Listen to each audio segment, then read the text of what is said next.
This week, Kawasaki announced a whole bunch of new paint schemes for the 2023 model year across 6 of the bikes in their lineup. Some of them look really very nice, and so in this video, we'll go over each of the bikes and show you all of these poppin' new paint jobs. First up, it's the Z900, which is a bike I recently rode on track at Donington Park. Now, it was my first ever time on a Z900, and although it was a race prepped edition loaned to me for the day by Kawasaki UK, I've still got to say, I was pretty impressed. Now granted, it did have spec'd up suspension, new brake pads and braided hoses, new bodywork and paint, and a full race exhaust system, but for me, it's the super sweet 948cc inline-4 engine that was the star of the show, and that was actually left stock in this bike. There's plenty of power for a pretty average rider like me, so 123 horsepower at 9,500 RPM, and also enough mid-range and torque that despite selecting the wrong gear many times over because it had the inverted race shift pattern, took me more than a session or two to get used to, but you know,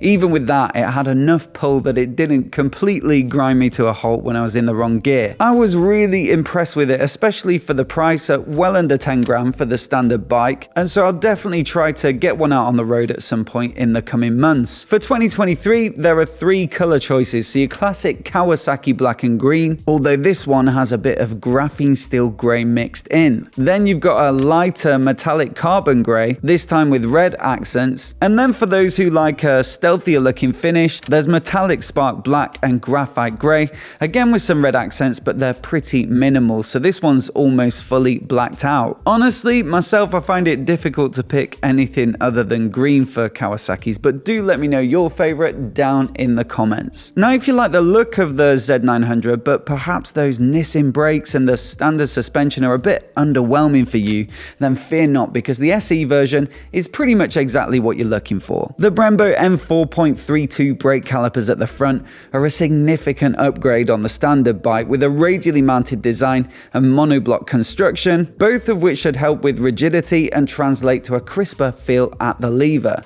There's also a radial master cylinder courtesy of Nissin, and again, this should contribute to that feel and feedback, as well as more braking power according to Kawasaki. The fork certainly looks more fancy with a gold anodized finish, but it also gets revised internals with more adjustability, and then there's an Öhlins S46 shock at the rear, so again, a significant bump in spec, and it gets full adjustability including a remote preload adjuster, so that's gonna give you a little bit of extra convenience because you won't need to get the tools out to make changes. Now for 2023, this one gets the second longest paint job name in the lineup. I'll tell you the first when it comes to it, but this one is metallic spark black, metallic matte graphene steel grey, candy lime green. Basically the same as last year, but there is a little tweak if you flick between them and you'll see that the frame is now black instead of green. Personally, I think I preferred the green frame because it just looked a bit more brash and sporty. Now those are the updates to the naked lineup, but what about the retros? Well, we'll get onto those in a moment,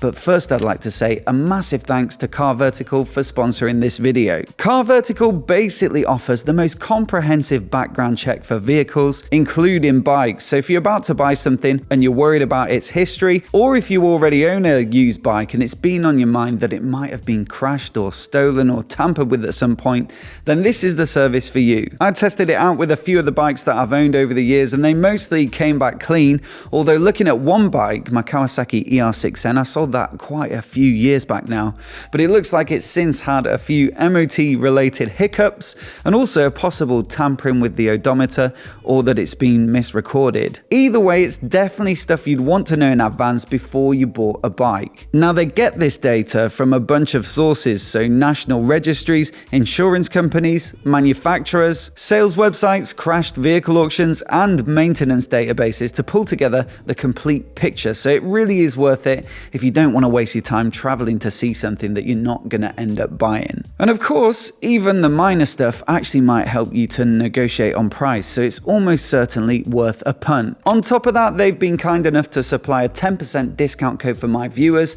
and you can find that down in the description below. So once again, a huge thanks to CarVertical for supporting the channel. Now back to the bikes, and the whole retro lineup got color updates this year, starting with the mid-capacity Z650RS. Now there's a full review of this bike on my channel from a couple of months back, but the long and short of it is that I think it's a really charming little bike, probably more so than I expected. You see, the parallel twin in this bike is the same as the Z650, the Ninja 650, the Versys 650, and having owned a bike that's powered by this unit, the ER6N that I just mentioned, you know, it's not the most exciting on the market and the sound is a bit underwhelming too. But honestly, I thought the Z650RS more than makes up for it in the looks department, with a styling package that was first deployed a couple of years back on the Z900RS as a reference back to the iconic Z1 of the 1970s. And also, even though the engine isn't super performance orientated, and you could say the same for the chassis and the hardware, I still had some really enjoyable rides on this bike, and actually getting the most out of it can be quite fun. Like they say,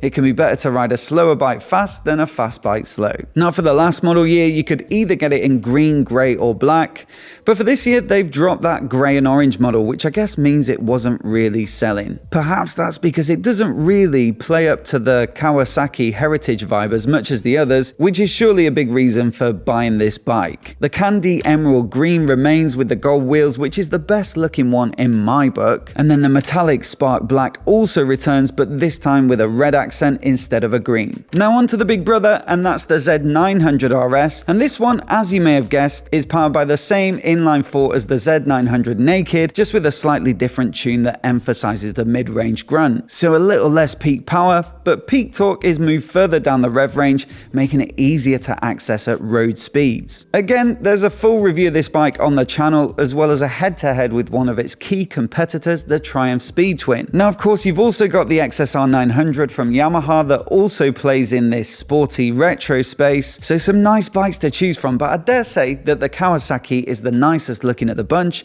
and if you like the smoothness and reviness and sportiness of an inline 4, then it's the only choice. Last year it came in blue, dark green or black, and the blue is the only color that's been retained for 2023, with the other two dropped. Diablo red and imperial black is the new option, and although I do quite like it, there's the 50th anniversary edition that still seems to be available, and it's got a similar paint job but with the gold wheels, which I think really set it off. And it's only 30 quid more, which I think is a bit of a bargain. Now like the Z900s, if you want a more tasty version of the RS, then there's an SE model that delivers exactly that. In fact, it gets the same upgrades as the Z900 SE, so the Brembo M4.32 brakes, the retuned and refinished fork, and the Öhlins S46 shock at the rear. But this one didn't get a paint update for 2023, maybe because it wasn't actually launched that long ago, and so it's just the yellow and black with gold wheels as the sole choice. Still, not a bad thing. I think it looks really good in that color, although I'm yet to ride one, which is something I need to rectify soon. Now moving on to the sports touring lineup, we've got the Ninja 1000 SX, which is one of the best selling bikes in the UK, and that's because it offers great performance with genuine touring capabilities, all at a decent price point. For a touch over 12 grand, you get a 1043cc inline 4 that makes just shy of 140 horses, radially mounted 4-piston brakes, fully adjustable suspension, a TFT dash with phone connectivity, a comfy seat, decent wind protection, some clean mountain luggage options, and cruise control and a quick shifter, so everything you need for a fast and fun touring adventure. Now the 2022 model was available in black and green, black and red, and black and white, but for 2023 the black and green remains unchanged, the black and red is back but with more red, and then the black and white got dropped. And by the way, the red is the longest paint job name that I mentioned earlier. It's entitled Metallic Matte Sovereign Red, Metallic Diablo Black, Metallic Matte Carbon Grey.